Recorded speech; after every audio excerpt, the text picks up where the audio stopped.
ঘৃণা করতেই হবে এমন কোনো কথা নেই, তবে মাঝে মাঝে মানুষ মন থেকে একেবারে উঠে যায়।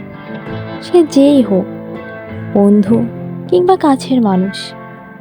আগের মতো তাদের প্রতি আর আগ্রহ থাকে না, তাদের জন্য আর কোনো মায়া লাগে না।